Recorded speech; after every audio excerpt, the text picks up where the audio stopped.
Can I remind everybody that this evening's proceedings are being live streamed and recorded for publication on the Council's website. I'll move to the first item on the agenda, apologies for absence. Rhiannon, do we have any apologies this evening? No apologies. Thank you. Move on to item 2, minutes of the meeting held on the 5th of June. Are we happy to agree those as an accurate record of the meeting? No, thank you.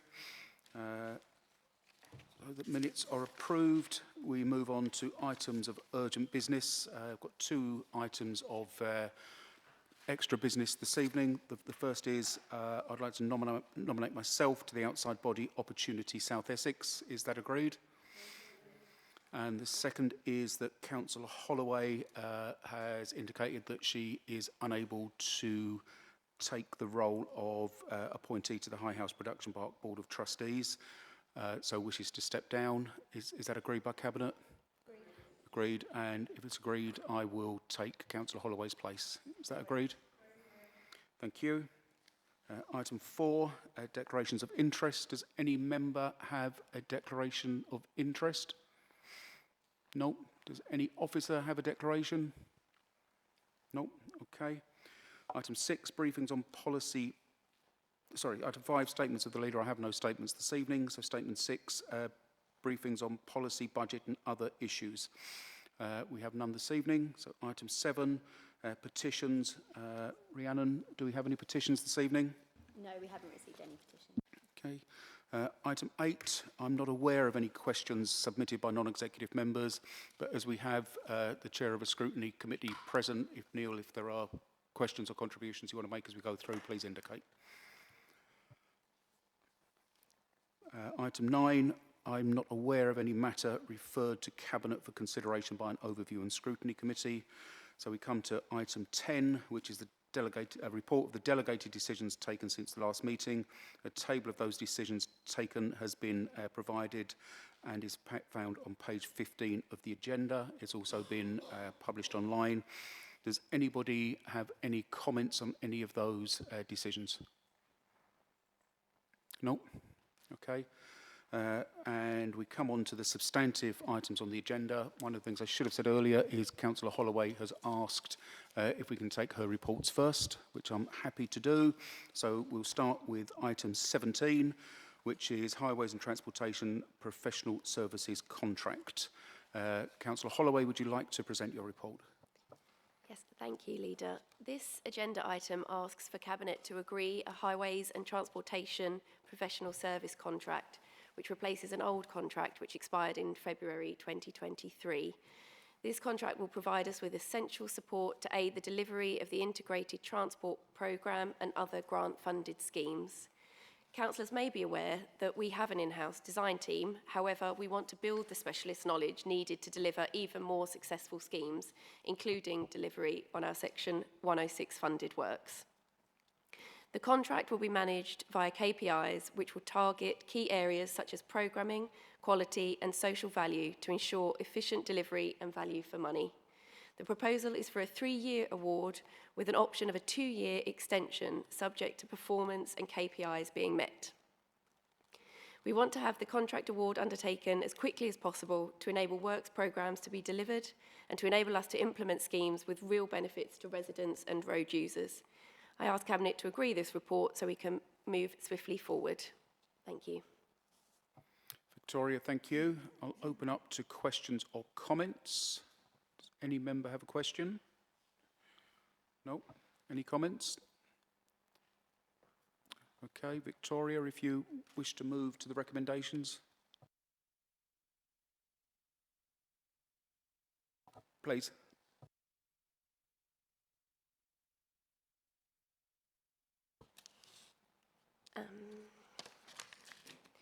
Yes, of course. So I move recommendations 1. Do you want me to read all of them out? I think it would be helpful for the tape. Would you rather I did? If you wouldn't mind, okay. I would appreciate it. So we're moving recommendations 1.1, 1.2, 1.3 found on pages 111 and 112. That is that Cabinet approve the commencement of the procurement of a professional services contract for the delivery of highways and transportation schemes for a 3-year period with an option to extend for a further 2 commencing on the 1st of October 2024. Is that agreed? Thank you.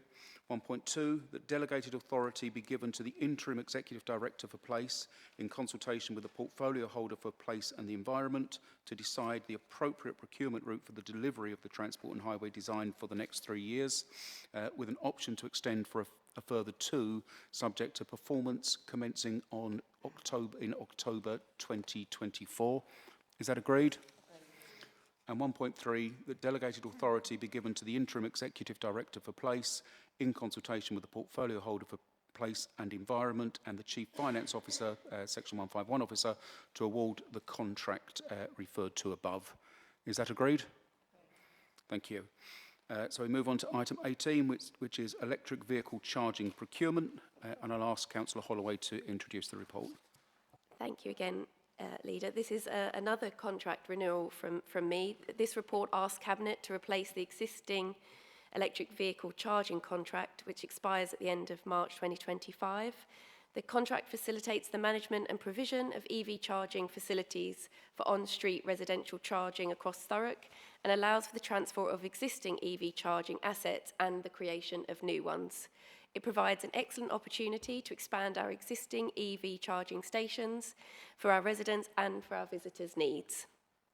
The procurement of a new contract uses the funding received from the Department for Transport via the Local Electric Vehicle Infrastructure Fund, which is expected to be $515,000. It is then expected additional funding will be secured through future grants and/or external funding or Section 106 money. In line with LEVI requirements, it is proposed that the contract duration will be 15 years with an indicative value of 4.5 million. It is proposed to use a concessions framework which will allow the risks to be borne by a successful tenderer rather than the council, and it will be done so in partnership with our procurement team.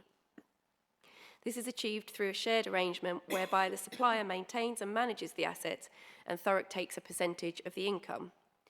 The funding is also providing for the temporary recruitment of a post to drive the EV strategy forward and also organise the future installs.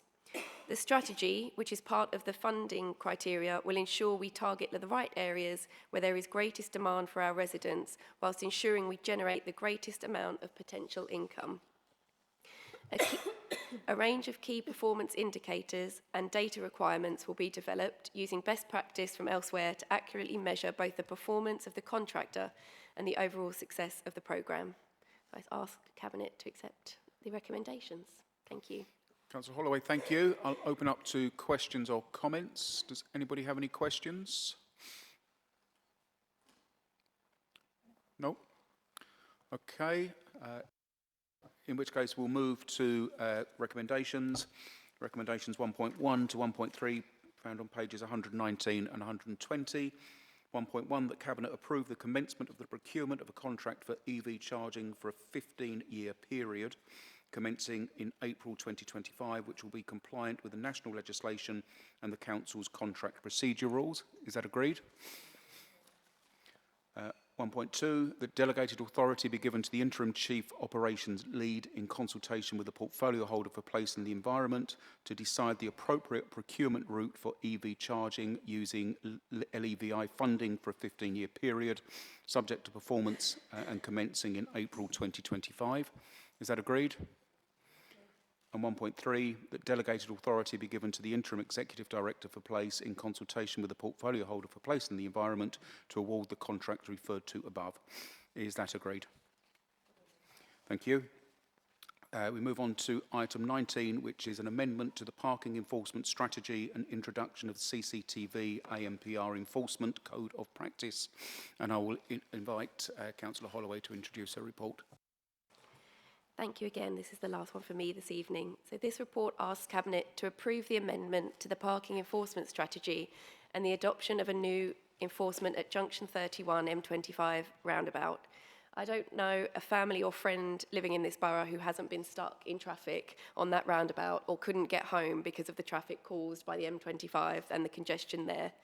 Amendments to existing traffic management legislation has recently allowed local authorities additional enforcement powers for certain moving traffic offences, In this case, the enforcement power is with regards to the yellow box junction at junction 31.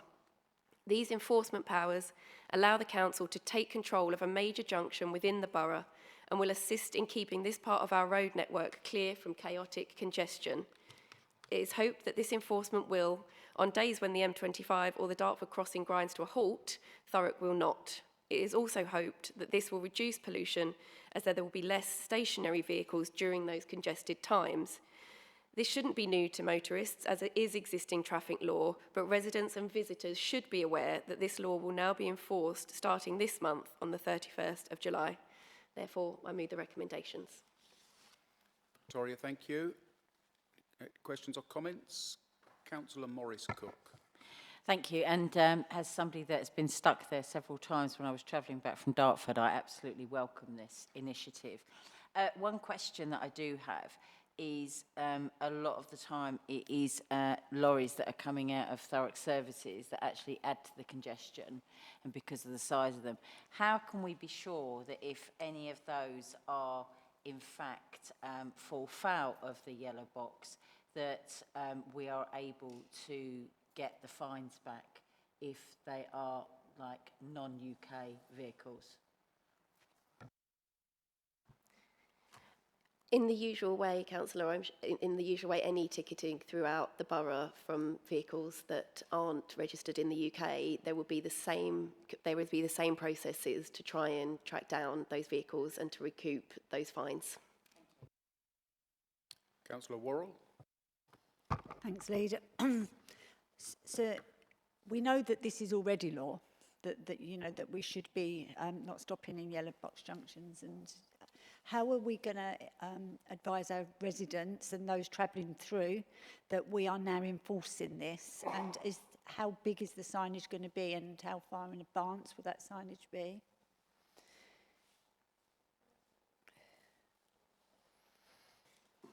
Yes, that's a very good point. There is an enormous amount of communications going out. There will be signage going out as well. In addition, the enforcement offences, although, as I said, it does go live on the 31st of July, for a period of 6 months, warnings will be issued to those that commit offences. However, we will not allow repeat breaches, so therefore anyone that's committing multiple times, they will obviously have a penalty notice fixed. But yeah, there is a great deal of communications going out, and I encourage all councillors to share this on their networks as well. Any further questions or comments? I think just two from me. The issue of unpaid fines is one that dogs this council, and I think councils up and down the country. From memory, our conversion rate of fines that are issued for parking offences and others is only around 50%, and I think we do need to do a piece of work on how we lift that. And the second thing is, it would be churlish not to recognise that this was an initiative brought in by the previous administration and taken through the budget. I think it's only fair that we recognise when initiatives that we support have started in the past. Not everything before the 22nd of May was universally poor. Councillor Holloway, as it's a very small recommendation, I'll invite you to put it to us. Thank you very much, Leader, and I appreciate your support in the previous two reports. I ask, therefore, that Cabinet approve recommendation 1.1 to approve the amendment to the parking enforcement strategy and the adoption of the new CCTV ANPR enforcement code of practice. Everybody in agreement? Thank you. Councillor Holloway, if you want to slip away, please do. We come to item 9, which is support, information and advice for dementia, known as SIAD, and I will ask Councillor Hooper to introduce the report. Thank you, Leader. This is requesting that Cabinet approve recommendations for tender for support, information and advice for a dementia service. Dementia is a terrible disease, and I have certainly been a carer in the past and someone who has had the unfortunate end of life with dementia. It is estimated that a number of people aged 65 plus live with dementia in Thurrock. And the estimated figure is around about 1,503 people in 2015 to 2,401 in 2030, an increase of over 59%. Currently, of the 2,134 people receiving support from Thurrock Adult Social Care, 271, 13%, have recorded issues with dementia, and 12 people, 0.6%, being under the age of 65. The impact on dementia on the person living with the disease and their carers and families and friends can be incredibly difficult. More than half the people with dementia report that they no longer feel part of their community, and a third say they feel lonely. Excuse me. Carers say they feel cut off from their communities. These figures worsen as the disease progresses. Thurrock Council are planning to tender to appoint a provider that can deliver a service that will provide information, advice, support for people upon diagnosis of dementia. This will deliver in various ways, with a specialised phone line, support and advice, face-to-face support and guidance on online information. The aim is for this to be enable individuals with dementia diagnosis to better understand their conditions and navigate often a complicated health and social care system. The service will empower people with dementia to understand their options, choices, and maintain their independence for as long as possible and manage their condition. The current service is funded by a grant paid by a Better Care Fund since the 1st of April 2017, for which Thurrock is a lead commissioner. The annual value of this service is £145,690 per annum. The service enables Thurrock to discharge its duties under Section 2 of the Care Act 2014, specifically those with dementia, that their carers are enabled to upstream support by using and manage their, sorry, I misread my line there, and manage the controls that this type of service will provide them. So I'll take any questions. Thank you. Open to questions or comments. Councillor Moldoni.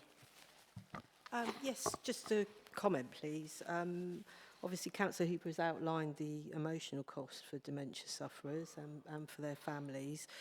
Just with my risk management hat on now, just in terms of the report, we've obviously got this new section which officers are getting used to of risk at 7.4. So we've got the potential slight financial risk of the Better Care Fund funding being reduced, but that's unlikely. Also, I would have liked to have seen in there what would actually be the risk of not going forward with this. So what is the sort of positive, more of the opportunity side of the risk, just to inform our decision making. I mean, I've got no question that it's something that we should go forward with, and I'll be voting in favour. Thank you. Thank you. Well, I think the risk would be devastating to the carers and people who have dementia. They really do need this service. I certainly benefited from this type of service when I was supporting someone with dementia with advice and support, and that would be very difficult to find.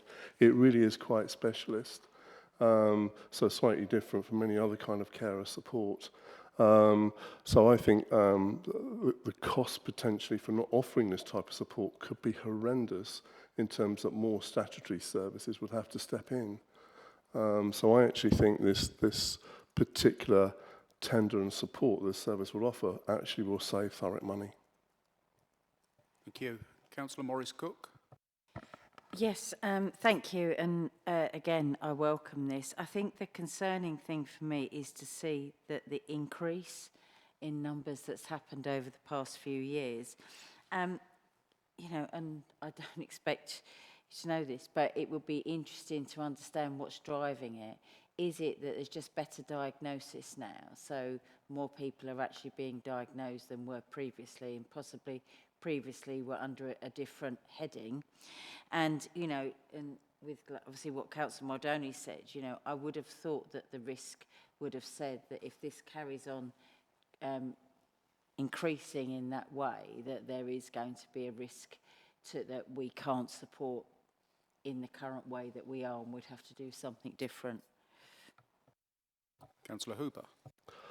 Well, obviously this is a tender about supporting carers, and I think supporting those carers are vital. They save our country an awful lot of money. Yeah, and I think that having the right type of support to those carers, and not just the person who's sadly suffering with dementia, saves us a lot of money, and I think this service helps provide that. What was the second part of your question? With the numbers that have increased, obviously, right. with the numbers that have increased, there's going to be an increased number of carers that are going to be requiring this service. Yeah. My concern is if you sort of extrapolate that forward in the numbers at how it's increased now, that we are going to be supporting an additional number of carers, and how do we not allow this to dilute into supporting more, but how do we manage that going forward so that we're giving the same amount of service that we're going to be giving now to possibly an increased number going forward? I think it's a very fair question, Councillor. And I think it's something we have to closely monitor.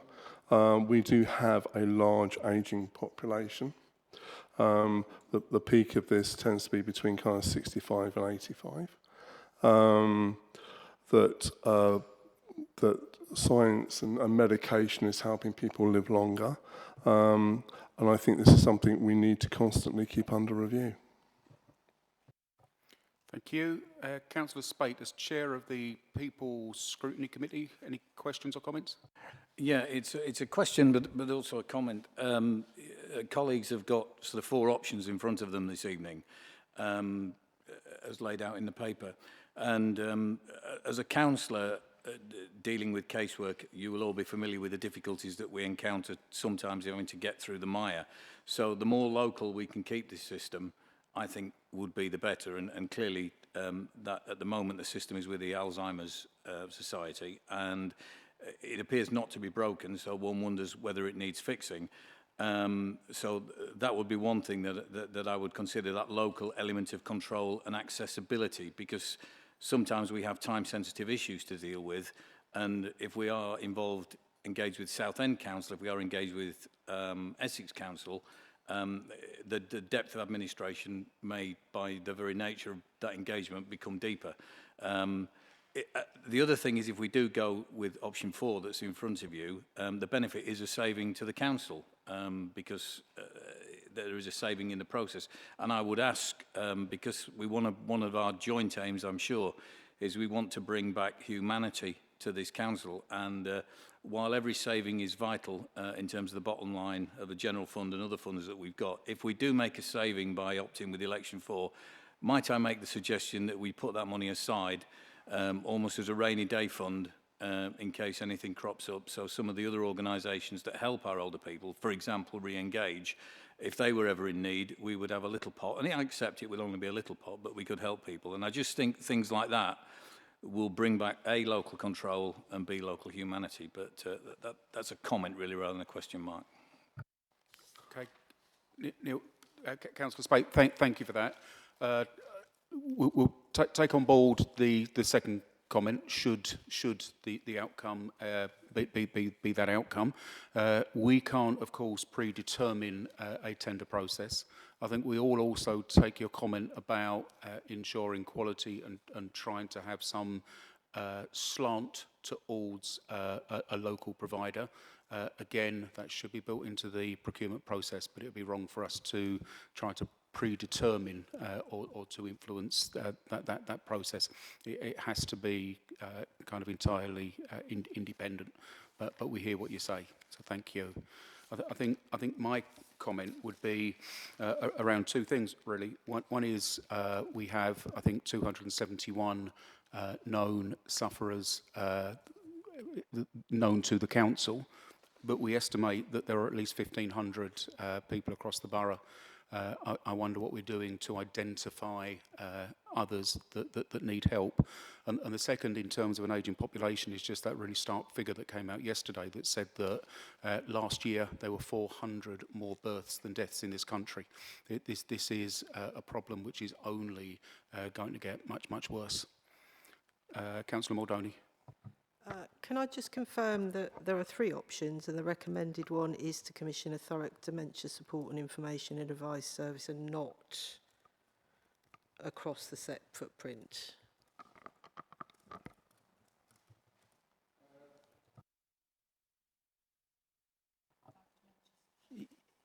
Yes, it's the third is recommended. Kerry, do you want to? Yeah, I was just going to clarify, it is indeed option 3, which is around going testing the market for a standalone Thurrock service. Thank you. Thank you. Councillor Hooper, do you want to move the recommendations? Thank you, Leader. The recommendation is that Cabinet approve the recommendation to tender for support, information, advice for dementia services to meet the Council's statutory requirements in law. The purpose, the proposed start date of the contract would be the 1st of April 25, running until March the 31st, 28. With a possible year's extension, totaling a value of £582,760. That Cabinet agreed to delegate and award the contract to the Executive Director for Adult and Health in conjunction with the portfolio holder for Health and Wellbeing. Okay, are we all agreed? Thank you. We move on to agenda item 12, which is unpaid carers, procurement for carers, support, information and advice. And again, I will invite Councillor Hooper to introduce his report.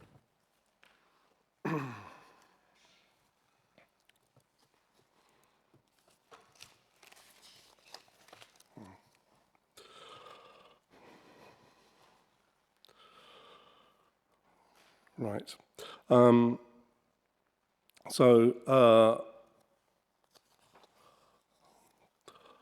Nationally, 1 in 5 people currently identified as unpaid carers, with more than 3 in 1 people having provided care to a loved one at some point.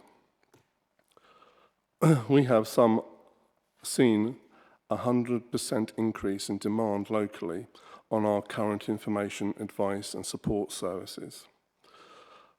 Pre-pandemic numbers, but these seem to be growing a lot quicker after the pandemic. With an increase of unpaid carers coming forward, it has become ever more important to provide high quality information, advice, support to unpaid carers that is person-centred and meets the individual needs. It is a statutory duty under the Care Act 2014 to provide information advice services to all unpaid carers to support them whilst reducing and or delaying a development of a long-term need to help them look after their own well-being. So basically looking for a contract for 6 years plus 2. The reason we're looking for a contract for 6 years plus 2 is to actually find a really good provider here. And that the contract will be monitored very closely because of the length of the contract to make sure it is actually meeting the needs of the people that the service is there to provide. So, Councillor Hooper, thank you. I'll open up to questions or comments. Councillor Moldoni. Yeah, so I think this is the one that's going to be, there's a contract across Southend, Essex and Thurrock. Do we know yet if Southend are going to join it, or that's still uncertain at the minute? Councillor Hooper. I don't actually know the answer to that question. Can I refer to Kerry. Yeah, we want to run this as a standalone service, so we'll be going out to test the market for Thurrock to run the service.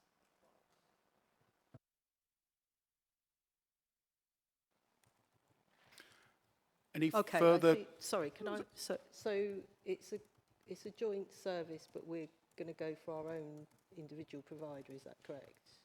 Yes, that's right. We're tendering for our own service. Okay, good. Okay. Councillor Spate as chair of the... No. Councillor Worrell. Thanks, Leader.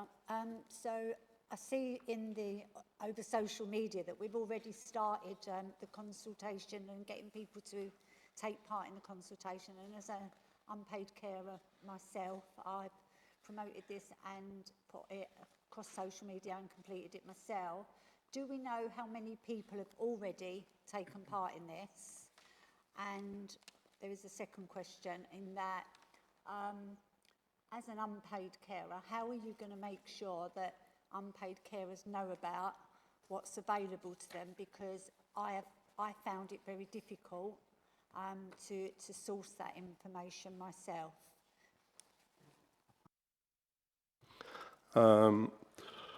Thank you for your question. Frontline should be providing that information. One of the things that I have been talking to directors about is how we can improve that frontline information service, how we can actually make sure more people are aware of this information is available. So this is something I'm actually asked Ian Wake about, and we'll be working with Ian to try and improve how we get information out to carers using that system. Okay. Anybody else? No. Councillor Hooper, if you want to move the recommendations. That Cabinet agreed to proceed with the tender to support information and advice service for unpaid carers. With the contract commencing from the 1st of April 25 for a duration of 6 years, with an option of a further 2-year extension. The value of this contract including the expended period is around 1.39 million. For Cabinet to agree with the award to the contract to be delegated to the Executive Director of Adult and Health in conjunction with the portfolio holder for health and wellbeing. We all agreed? Thank you. So we move on to item 13, which is Housing Retrofit Decarbonisation Project. And once again, I will invite Councillor Hooper to introduce his report.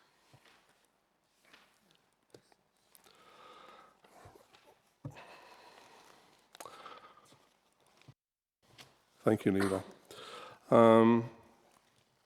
Right, so this is for the Housing Decarbonisation Project.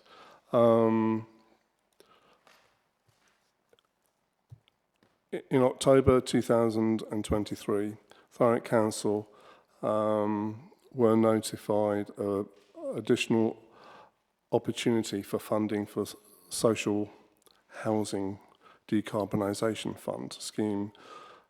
It was part of wave 2.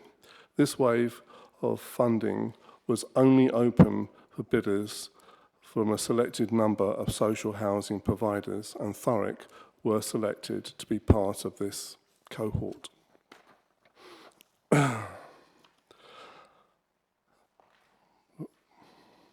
consultation window opened in November 2023, and the deadline was the 31st of January 24.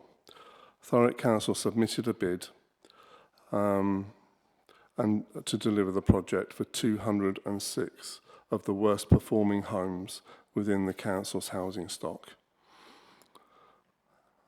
On 18th of March 24, the council were notified that the bid had been successful, so they're securing £3,318,730. Including VAT, that increases to £3,982,476.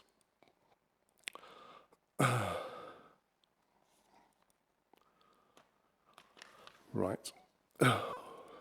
To order to comply with the fund, the grant needs to be delivered by the end of March 25, but the overall project to be completed by March 26.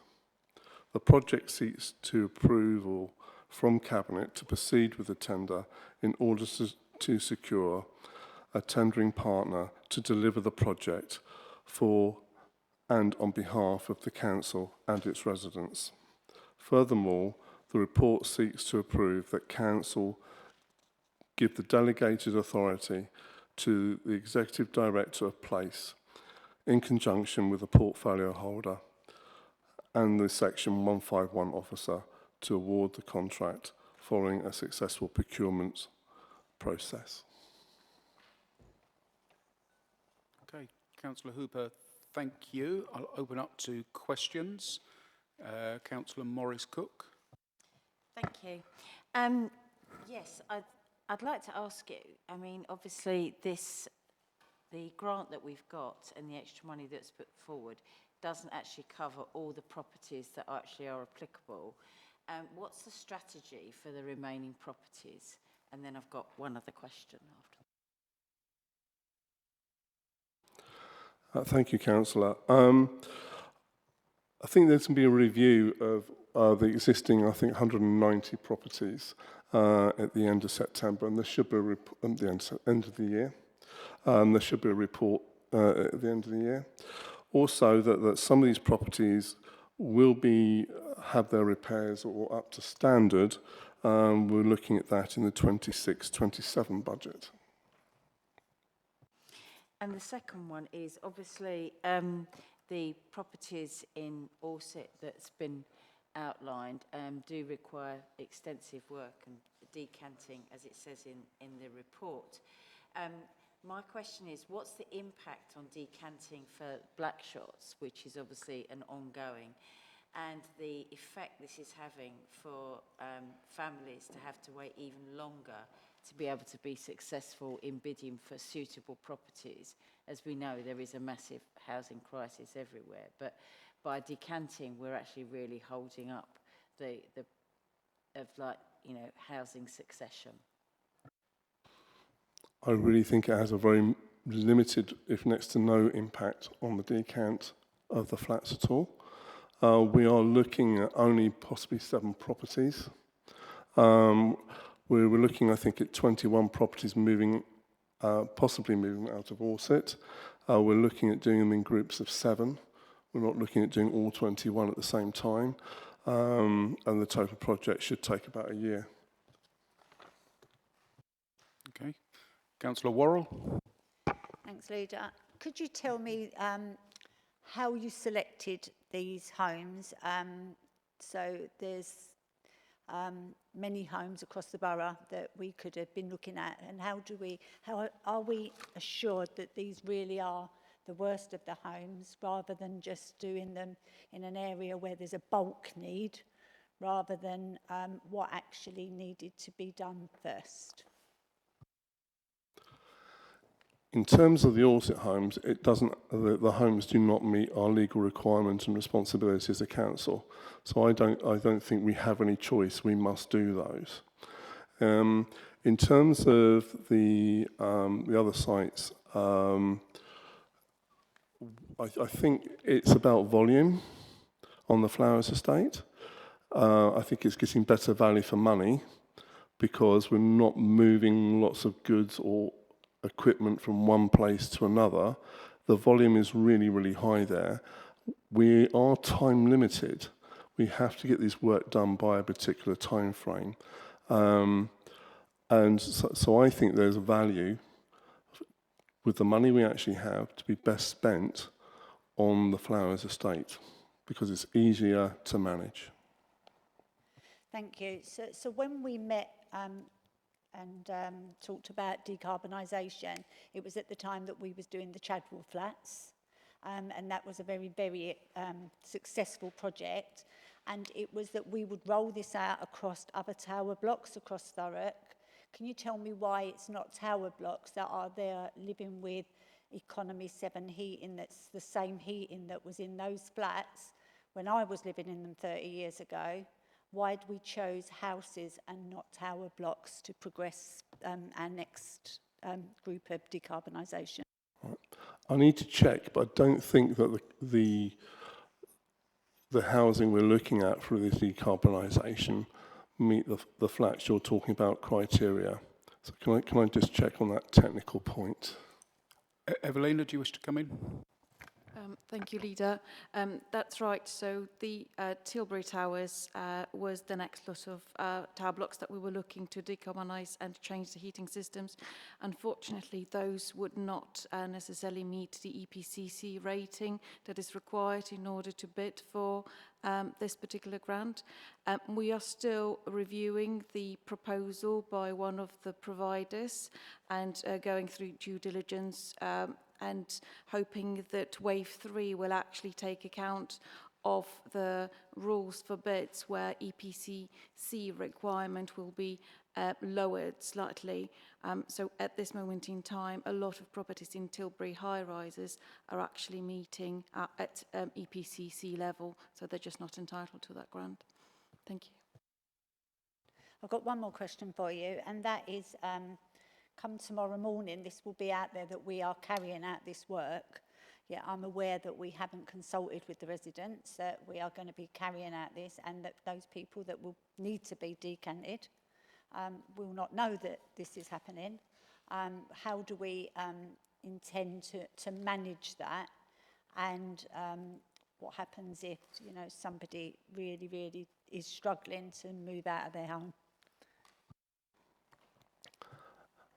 I think it's a very good question. I think we're looking at a really good long period consultation process with those 21 homes. And obviously we do our best to work as flexibly as we can around the families and their particular individuals. Obviously we prefer, it's in their interests to actually get these homes decarbonised, better environments and cheaper fuel costs to them. And housing that meets our legal requirement. We hope we don't get to that point where people are refusing to move out. The worst possible scenario, and I hope we never ever get to this particular point, is we may have to take legal action about that. But I'm hoping that people will see the benefits of actually having this work done on their properties.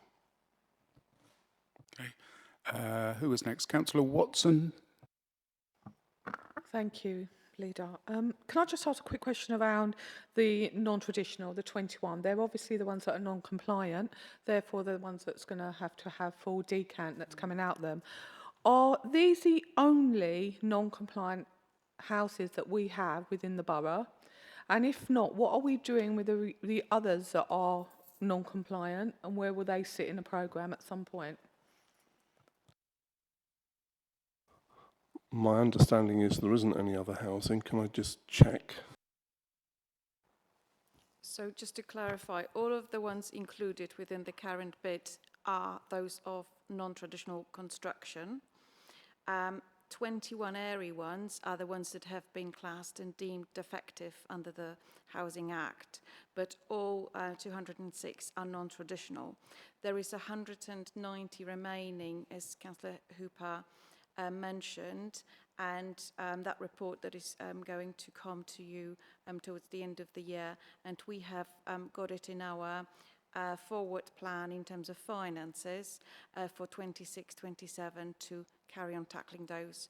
And at the moment, as you know, we're also tackling Teviot, that is also a part of the non-traditional type of construction. And we have finished delivery in April of upgrades to houses of non-traditional construction as well through Waits. Okay. Councillor Moldoni? No? Sorry, okay. Councillor Hooper, sometimes some of the language we use kind of gets lost in translation. So we're told that we're addressing 206 thermally inefficient homes whilst also addressing structural defects. What does that actually mean? Again, I'll have to refer what that means. I'm happy to help. So, the criteria for the bid and the governing principle is fabric first. So what is meant by that is that we ought to focus on the type of the built of the building of the home and try and improve that. So a lot of the homes that are of non-traditional construction, by definition, are not modern homes, do not meet the sort of modern criteria for building. They're poorly insulated. They are also poorly ventilated. So that's what we mean. So very often it's internal insulation, external wall insulation, ventilation systems, things like that. So in short, these are homes where heat escapes, where people are cold, they're spending more on their heating bills than they need to, and very often because of the lack of ventilation, it leads to things like mould. In plain terms, we're talking about taking firm action to resolve some of these issues that residents have been struggling with for too long. Okay. Councillor Spate? No? Okay. Councillor Watson? Sorry, can I just clarify one other thing, if that's okay? While we move out, there will be a void period in houses with rent. Is that being covered within the grant and within the spending programme?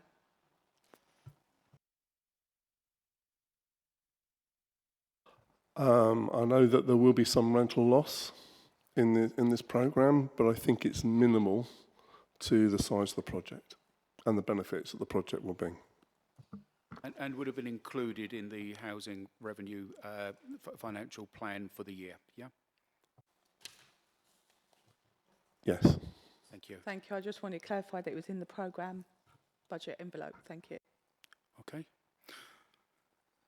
Good. If there are no further questions or comments, I will invite Councillor Hooper to move the recommendations.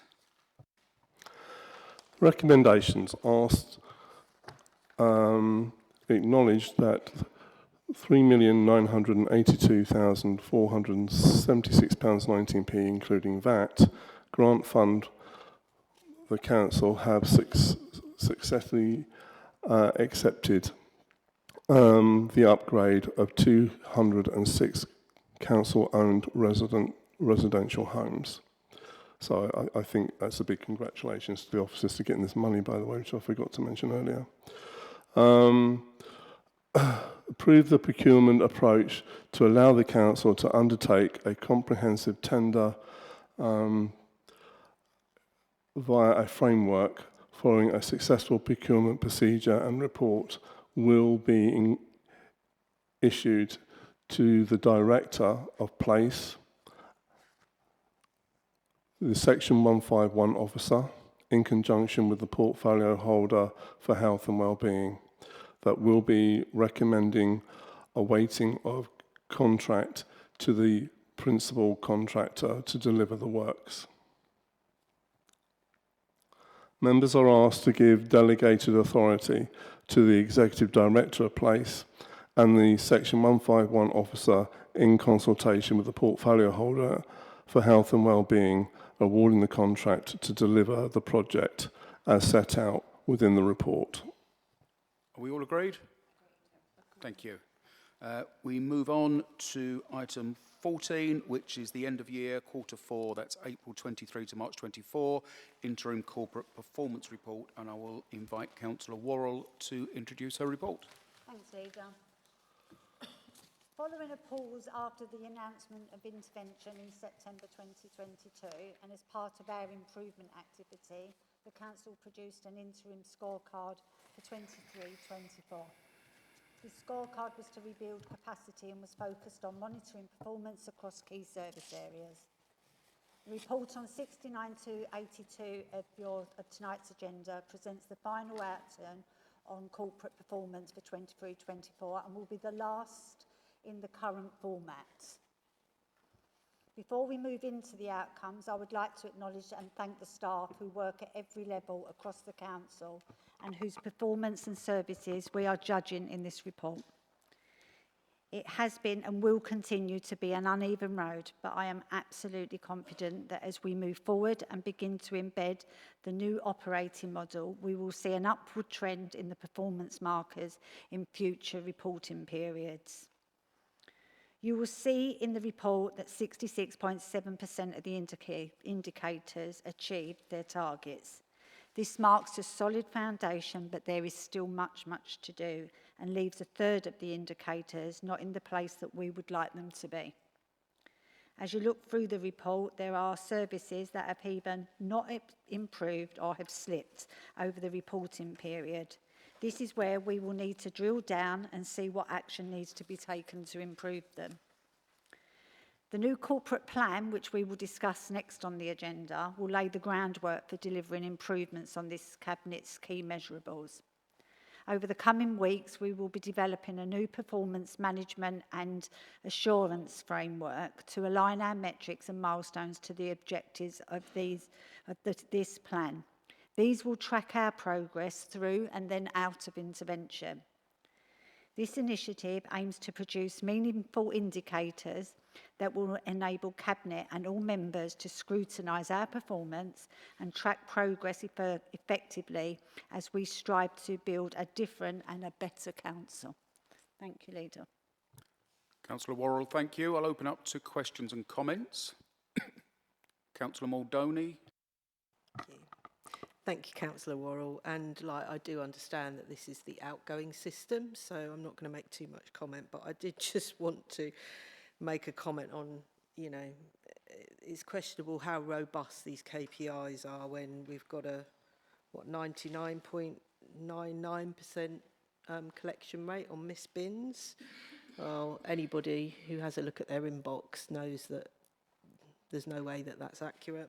So I look forward to the new KPIs being more robust and moving forward into the new system. Thank you. Councillor Morris-Cook. Yes, thank you. And again, I welcome this report and thank you, Lynn. As exactly what Councillor Muldowney was saying, that my opinion of these is they are a pure like a tick box. Because if you look at one where the tenant satisfaction that their home is safe, 73.1% is appalling, because we expect all our tenants and our residents to feel that they are safe within their properties. So I welcome the new operating model and I welcome the new KPIs that will be absolutely the right ones, that will be measuring the right thing at the right time. So thank you.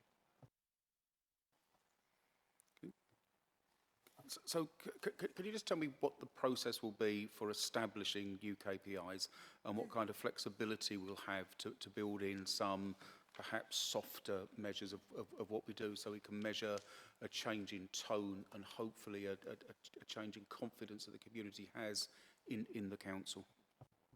Thank you. So over the summer, as part of the corporate plan, you will be spending some time with each of your directors, and it's built into the corporate plan into your areas exactly.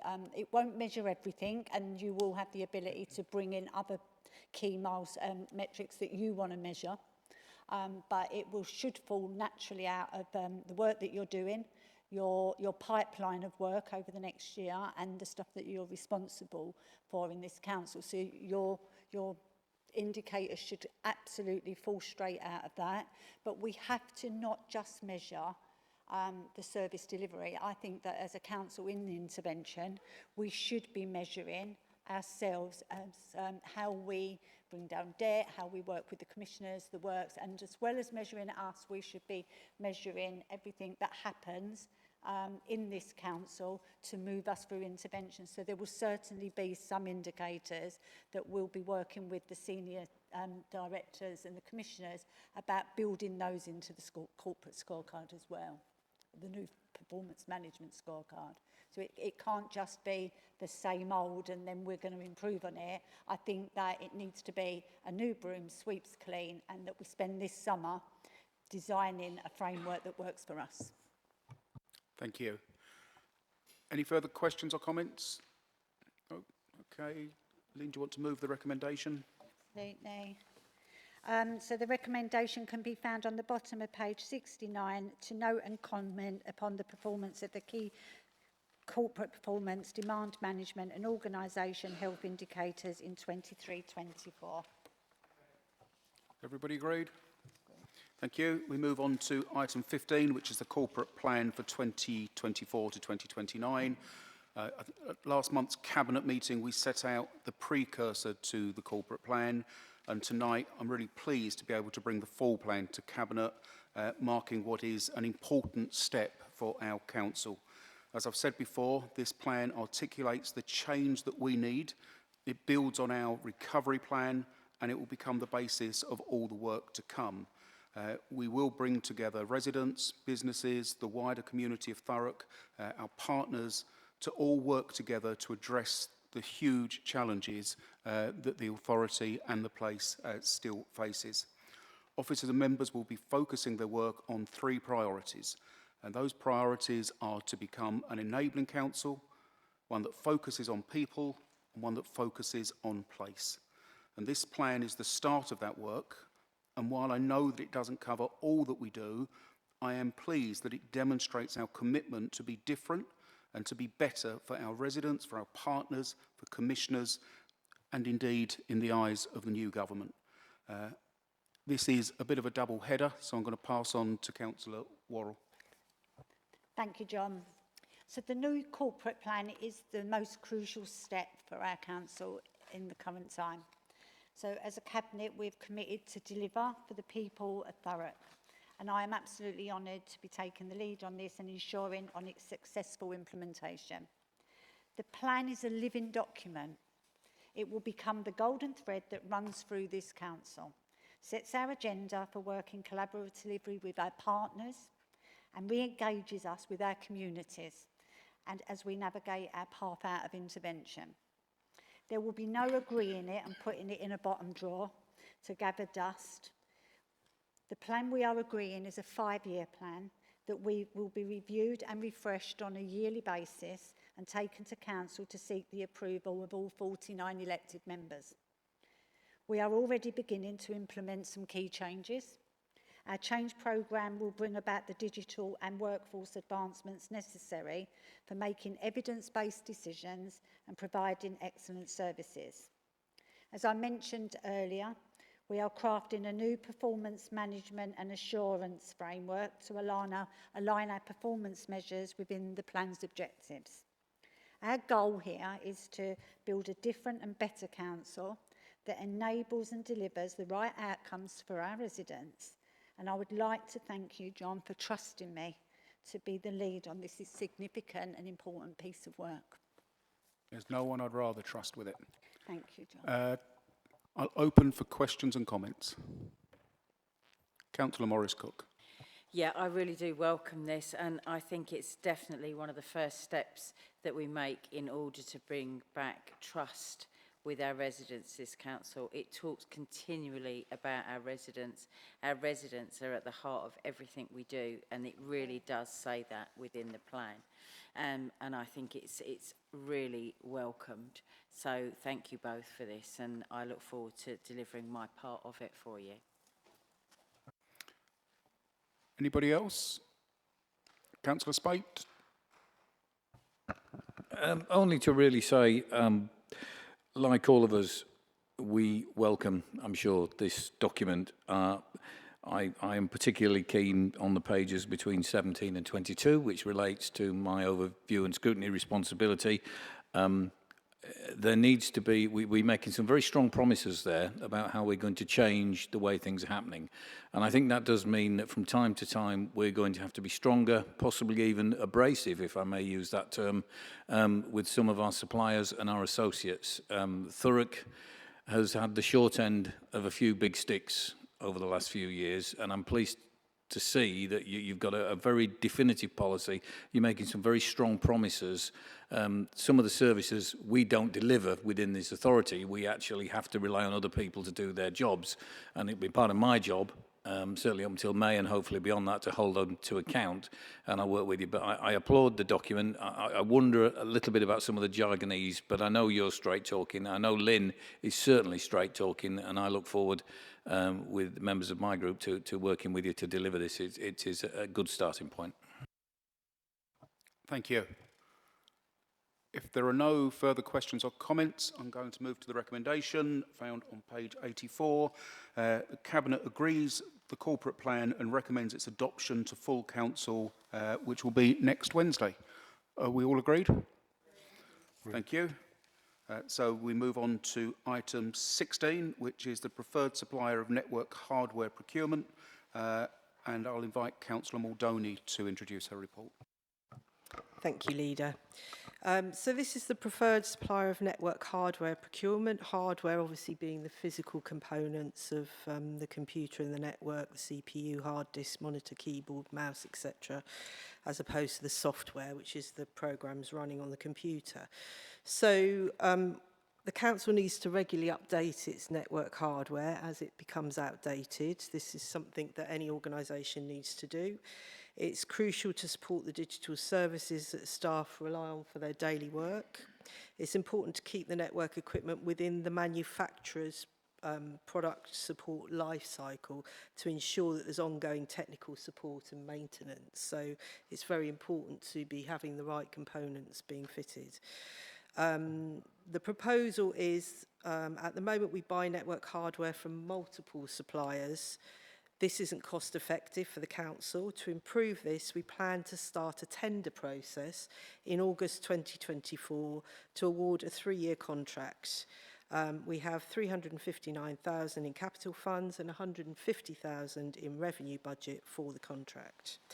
About 10% of the total budget, or £90,000, will be used to buy replacement parts through a portal.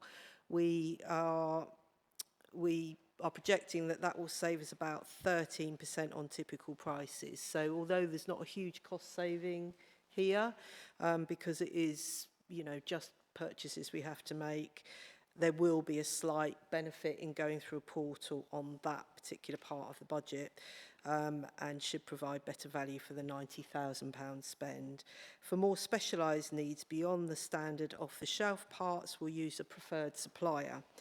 This supplier will also be delivering additional services like device licensing, sourcing specialist products, design and implementation consultancy, pre-sales advice and device loans for testing. So the reason for doing it that way is rather than sort of have staff who are, permanent staff doing those jobs, it means that we can, which we may not need all the year round, we can just upscale when we need that additional help. The long-term plan for network hardware, it continually needs to be replaced in line with manufacturer support models. Typically, this is a minimum of every 5 years this needs to happen. Okay. Councillor Muldowney, thank you. I will open up to questions or comments. I'm seeing just shaking heads. So, Sarah, if you want to move the recommendations. Yep, so I'd like to move from recommendation 3.1. Agree to commence the competitive tender of a preferred provider for network hardware equipment purchases as described in this report using the CCS frameworks, technology products and associated services too, for a period of 3 years from the 1st of November 2024 with an option to extend for a further 1 year conditional on the satisfactory performance for an estimated total contract up to a value of 909,731. That includes the optional year extension. Agreed? Yep. Is everybody agreed? Thank you. Thank you. And if 3.1 is agreed to delegate the award of the contract to the Executive Director of Corporate Services in consultation with the relevant portfolio holder. Are we all agreed? Thank you. We move on now to item 20, which is the provisional financial outturn for 2023-24, and I will invite Councillor Muldowney to introduce her report. Thank you. So the purpose of this report is to update Cabinet on actual financial performance for last year, covering revenue, capital, the dedicated schools grant, public health and the housing revenue account. Obviously, this financial year was under a different administration, so we're signing off their accounts for last year. In terms of revenue, as you'll all be aware, the Council is unable to deliver a balanced budget without exceptional financial support from what was DLUC and is now the MHCLG. Initially, this was estimated to be 180.2 million as part of the 2023-24 budget. The outturn position was 26.5 million more than this. However, the Q3 reported position was 234.5 million. So the exceptional financial support that's required actually fell within that at 206.7 million. Obviously, it's still a very significant sum, and you know, it's just very illustrative of the very reduced financial position that we are in. Savings of 8.3 million were built into the budget and they were achieved in full. The directorates reported an actual underspend of 2.5 million. So this report recommends that this sum be transferred into the Council's transformation reserve to support the delivery of further MTFS plans. That's been approved by the Finance Commissioner. The alternative would have been to reduce the level of exceptional financial support required from DLUC or MHCLG. Obviously, it's a drop in the ocean, so in consultation with Dawn, we decided to ask for that to go into the transformation fund. There's big transformations ahead, and that's been agreed. The capital programme did see slippage across both the General Fund and the HRA. The General Fund slipped by 36%, the HRA by 11%. Delays in the programme have arisen due to a variety of reasons, including delays to planning decisions, changes to project commencement and completion dates, legal disputes, and changes to scheme designs. An action plan on these slippages will be brought to the Finance Recovery Board in September to ensure that spend in this year is closer in line to the budget. And the 18.24 million slippage altogether will be carried forward into this year's budget. So Dawn and I did have a long conversation about monitoring around the capital programme, which seems to have been too relaxed, and we've discussed how that's going to be made more robust in the future, so hopefully we won't be in that position again. It is in hand, and any new reports with further slippage will have a section detailing exactly why the scheme is slipping and what the action plan around that is, so there'll be much more robust in-year monitoring. The report recommends that Cabinet comment on the capital budget additions which are set out in paragraph 8.10 and table 27, which is on page 227 of your pack.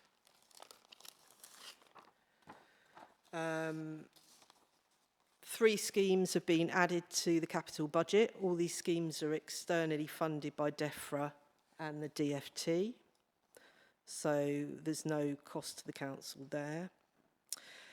Stanford Hope seeks 168,000 for additional costs for consultants and contractors to support the scheme gateway review. The purpose of the review is to identify a scheme that's affordable to the council and meets the outcomes of the original scheme. Okay. The dedicated schools grant, you will probably know that that's a specific ring-fenced grant. It's currently reporting an underspend of just over £1 million against a budget of 51.9 million. This underspend will change the deficit reserve position from 0.534 million to a surplus of 0.630 million. Before we get too excited, well, that will be available to support identified funding pressures in the high needs block in this year. Before we get too excited about that, as a significant proportion of this underspend was one-off in nature due to the RAC issues, there still remains an estimated significant pressure against the DSG in future years that needs to be carefully monitored. Public health, again, is a specific ring-fenced grant. Underspend of 0.311 million against the value of the grant, which is 12.3 million, and that's been carried forward to be utilised this year in line with the strategic health objectives for the borough.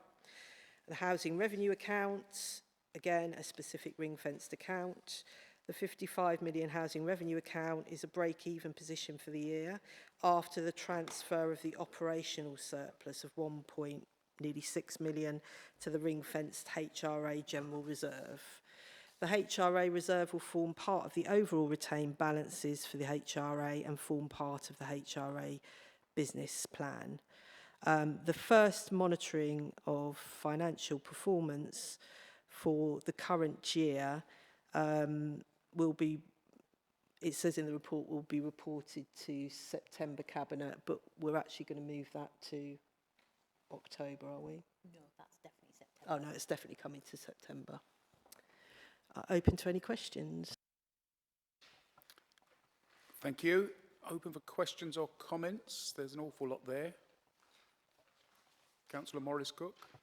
Yeah, I mean, thank you, and I think I do welcome the diligence that you put into this, and thank you, Sarah, for really explaining it well. I think, like you, my real concern is the slippage in the capital programmes, and really, it's sort of unforgivable. So I welcome the fact that you say that there's going to be a lot more focus on that and real reasons and some learning from experience, because we're not in a position that we can afford to just allow money to slip through our fingers like that. And obviously the people that are, you know, if I just talk for the tower block refurbishment, I know it's under the HRA in Grays Riverside. I mean, for goodness sake, I can't remember now a time that we didn't see scaffolding up at those tower blocks. And it will be really good. And obviously there's a lot of other things and other projects there that people really do want to be done and dusted. So I'm really pleased that the diligence is being put into there. So thank you. Thank you. I really have to thank Dawn for, you know, picking up a lot of these issues. And we had a long discussion today about how we were going to make that more robust and in year. So not that we get to the end of the year and then, you know, then we've got a problem which then rolls into the next year, but actually monitoring in year, making sure that any slippage we all know about, and there's also an action plan for how that's going to be addressed. Thank you. Anybody else? Neil? Councillor Spade. Just one brief question, Councillor Muldowney. Obviously, there are a number of slippages in the final quarter, and some of them are, we know what the reasons are for them. The one that particularly concerns me is children's services, which is down, I think it's about 600,000. Can we just have some sort of assurance that that has been addressed and will not be continuing? Because at the end of the day, let's make no bones about it, children are our future. We've got an awful lot of pressures on our children's health services, and we really have to get that right. At the council scrutiny meeting next week, we're going to talk about children's health and obesity and whatever, and we're looking to make some substantial investments in our children's health, and I wouldn't want to be running into problems that we've just experienced in that last quarter, where there's not enough money or we have to go over budget and therefore things become in doubt. So I hope it has been, that particularly has really, really been drilled down deep and hard. Yeah, thank you for the question, Councillor Spate. Certainly, we will be getting, in September, we will be getting the report where you'll be able to see what the projected spend is in that department. Is there anything we can update on now, Dawn? I can see that the slippage you're referring to, the 748,000. So we'll make sure, we'll give you some assurance that will happen this year, and make sure it's included in that Q3 report to September. Is that okay, Councillor Spate? That it will be coming in the... I mean, I appreciate it's an enormous task, and Dawn and her team have done a great job getting to grips with all the problems that we've got. I suppose it's inevitable that going forwards we're going to have to prioritise, and I'm just batting out here for our children, because there are a lot of problems. I mean, you know, some of the issues that are going to come out and we'll be talking about next week are quite concerning. But thank you for that commitment. Yeah, I mean, it's just that, you know, the figures aren't there yet for us to be able to really answer that question, but they will be coming in September. Thank you. Okay. I think what I would say is almost 2 years into intervention now, following what was the largest financial crash of any local authority in the history of this country. We sometimes get blasé to some of these figures, but that figure that we have had exceptional government support of over £200 million to bridge our budget deficit last year is truly shocking. And I think we have to be very clear what that means. That isn't money that government has given us. That's money that effectively we have borrowed and we have to pay back. And we are sitting on a toxic Tory debt legacy that will be dragging this authority down for years to come. We know that on the first day of this financial year, we were already £70 million down. It is truly shocking. And I think that we need to remind ourselves of just how dire the situation is, because as I say, 2 years on, we're all starting to allow it to become almost normal. And it isn't normal, it's far from normal. Councillor Muldowney, do you want to move the recommendations? Thank you for those comments, Leader. It's really important that we keep that in mind as we move forward. So, can I move the recommendation 1.1 that Cabinet notes the revenue outturn positions for the General Fund, exceptional government support of 206.7 million is required to balance the 2023-24 revenue budget.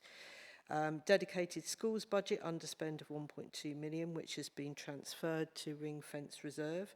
Public health underspend of 0.3 million transferred to ring-fenced reserve. Housing revenue account underspend of 1.6 million transferred to ring-fenced reserve. Capital programme, general fund slippage of 8.4 million and HRA slippage of 3.2 million.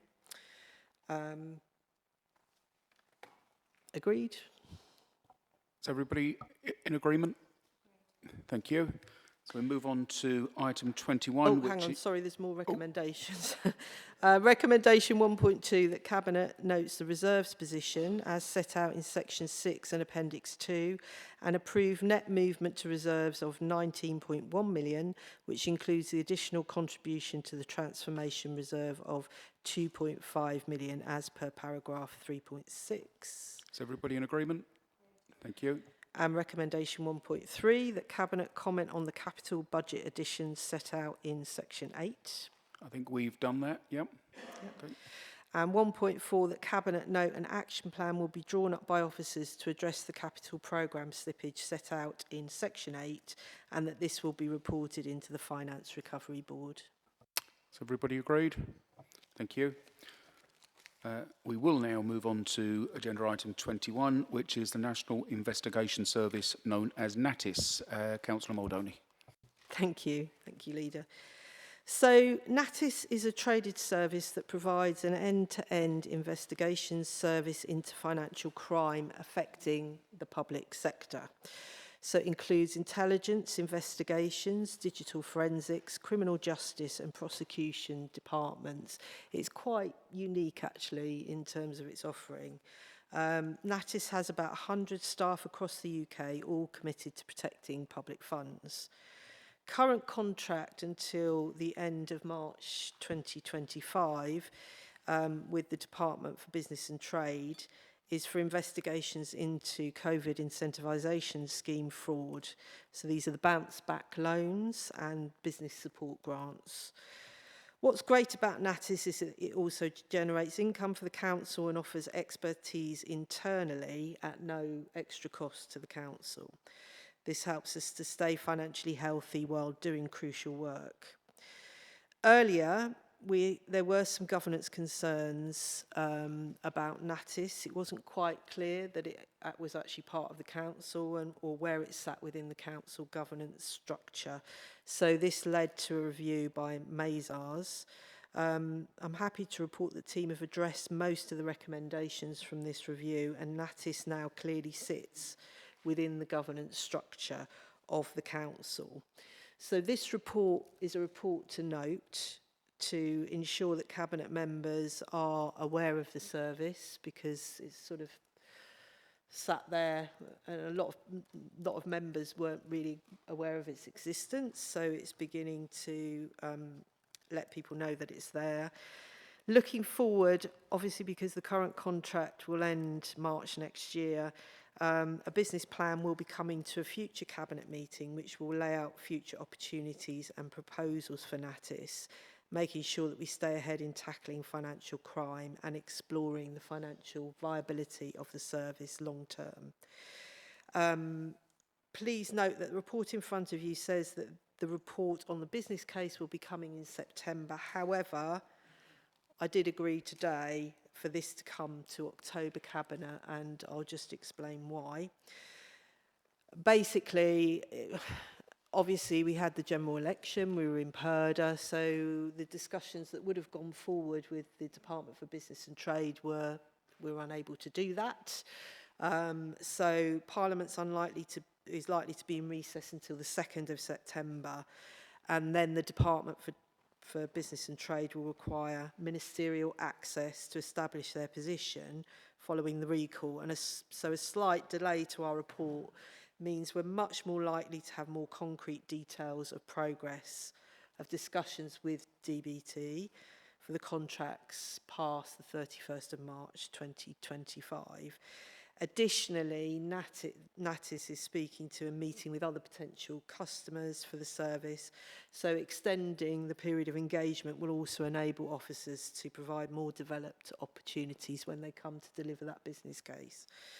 As a portfolio holder, I recently visited NATIS, and following discussions with Mark Wheeler, who is the NATIS Interim Assistant Director, he's included an additional paragraph 2.9.3 in the current report to give some reassurance about the current measures that they've made around financial prudence. So that's just a difference between the report that we looked at previously and this report. Open for any questions or comments. Thank you. Any questions or comments?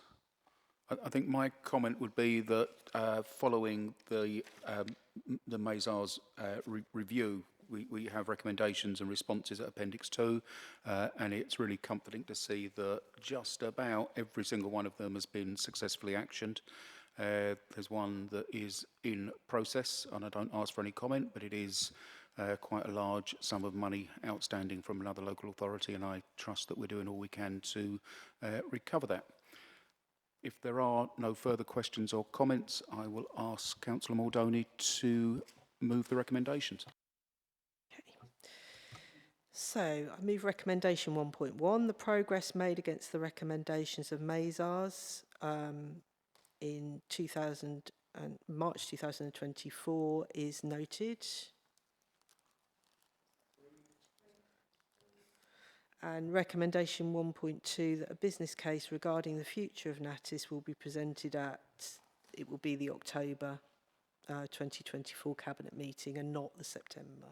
Are we happy to agree that recommendation with that alteration? Agreed? Agreed. Thank you. Thank you. So we move on to the final item this evening, item 22, which is Asset Disposals Programme, recommended next tranche of properties for disposal. Can I just point out to members that there is one table on page 269, which is on pink paper, so is exempt information. I really don't want to move the meeting into exempt session, so can I ask everybody to make sure they don't refer to anything on that page? And with that, I will ask Councillor Muldowney to introduce the report. Thank you. Obviously, we're all aware that we have agreed to the assets disposal strategy. This is still part of the pipeline that we've inherited from the previous administration. However, we have all signed up to disposing of I think it's 118 million of assets. The purpose of this Cabinet report is to seek approval for putting on the market for sale the next tranche of properties with a total guide price of 1,235,000 as listed in the appendices. This is only a very small amount of the 34.7 million target for 24-25. Currently, the forecast, as distinct from the target, is at 32.8 million. But the team is working on other assets to adjust the figure back to target. Just for your information, the 1,235,000 forms part of the 16,970,000 outlined in 2.4, page 264 of your packs.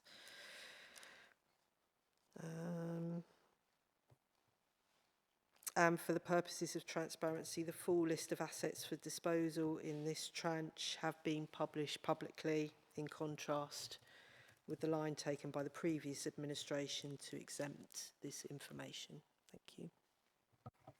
Councillor Muldowney, thank you. I will open for questions or comments. Councillor Worrell. Thank you. And it's not so much about this list, it's about the past that we've sold.